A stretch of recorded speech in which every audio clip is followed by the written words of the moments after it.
I got back from my work trip 2 days early. That decision probably saved me years of my life. The client meetings in Chicago wrapped up faster than expected, and I figured I'd surprise my wife. I even stopped at her favorite bakery on the way home, picked up those ridiculous lemon tarts she loves. I remember smiling in the driveway. God, I was such an idiot. The first thing I noticed was the porch light was off. That wasn't unusual. What was unusual was the silence. No TV noise, no music, no sign she was home. I unlocked my phone to text her that I'd landed early. Then I tried the front door. The key didn't turn. I frowned. Tried again. Nothing. At first I assumed the lock was jammed. Maybe she'd replaced it and forgot to give me a new key. Maybe it broke. Then I noticed something else. The deadbolt was different. Brass instead of silver. Brand new. My stomach dropped. I stepped back and stared at my own front door like it belonged to a stranger. This was my house. My name was on the mortgage. My clothes were inside, my office, my bed, my life. And I was locked out. I knocked. No answer. I rang the doorbell. Nothing. I pulled out my phone and called her. Straight to voicemail. I tried again. Voicemail. That's when I walked around to the side of the house and looked through the living room window. And I saw him. A man sitting on my couch, feet up on my coffee table, drinking from one of my glasses. I didn't feel rage. Not at first.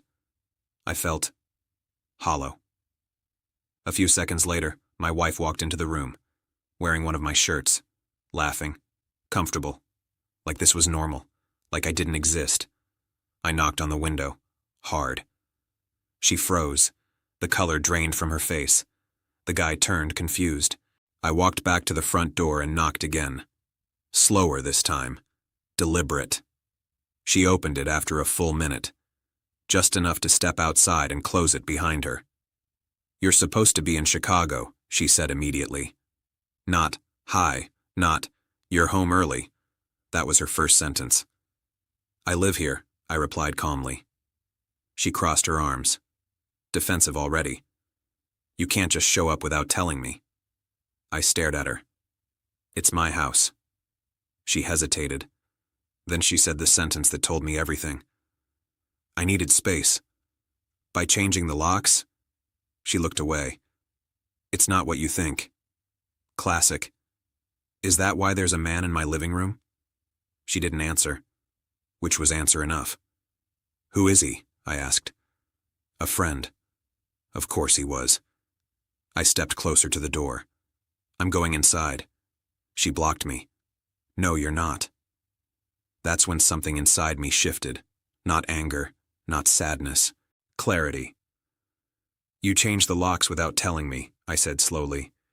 "You moved another man into my house while I was on a work trip, and you think I'm not going inside?"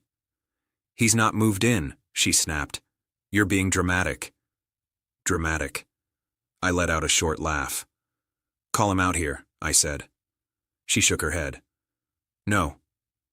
That's when I pulled out my phone. "Who are you calling?" she demanded. "The police." Her eyes widened. "You wouldn't." "I would. Because here's the thing. When someone locks you out of your own home, that's not relationship drama. That's illegal. The guy inside must have heard us because the door opened wider. He stepped out. Tall, confident, smug. "Is there a problem?" he asked. I looked at him. "No idea," I said calmly. "I just got locked out of my own house." He glanced at her. She avoided his eyes. "This is between you two," he muttered. Smartest thing he said all day. The police arrived 20 minutes later. And guess what? When they ran the address, the mortgage, the ownership, my name came up. Not his. Not hers alone. Mine. She tried to spin it. "He's been distant. We were basically separated. He travels all the time." The officer cut her off. "Ma'am, you can't change the locks on a co-owner without legal process." Silence. They made her let me in. Watching her hand me the new key was almost poetic. The guy gathered his things fast. Didn't even look at me on the way out. Coward. When the house was finally quiet, I stood in the living room and took it in. My couch, my photos, our wedding picture still hanging on the wall, and suddenly it all felt staged, like I'd been living in a set. "How long?" I asked quietly. She didn't pretend not to understand. "A few months." Months. While I was working overtime, while I was planning our anniversary trip, while I was trusting her. "I was going to tell you," she said. "When?" I asked. "After you replaced the furniture too?"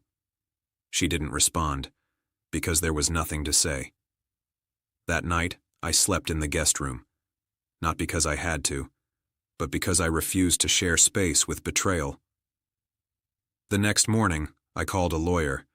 Not to scream, not to threaten, just to protect myself. Here's what I learned quickly. Changing locks doesn't erase ownership. Moving another man in doesn't rewrite paperwork. And guilt doesn't undo evidence. She cried when she realized I wasn't fighting for her. "I made a mistake," she said. "No, a mistake is forgetting milk at the store. This was a decision, a series of them, over months. The hardest part? It wasn't seeing another man in my house. It was realizing she felt entitled to remove me from my own life.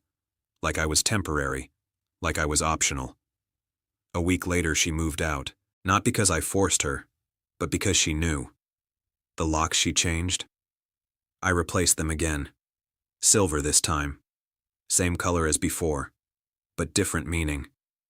When I walked through that door alone for the first time, I expected to feel broken. Instead, I felt steady. She thought locking me out would push me away quietly. She thought I'd argue, beg, explode. She didn't expect calm. She didn't expect paperwork.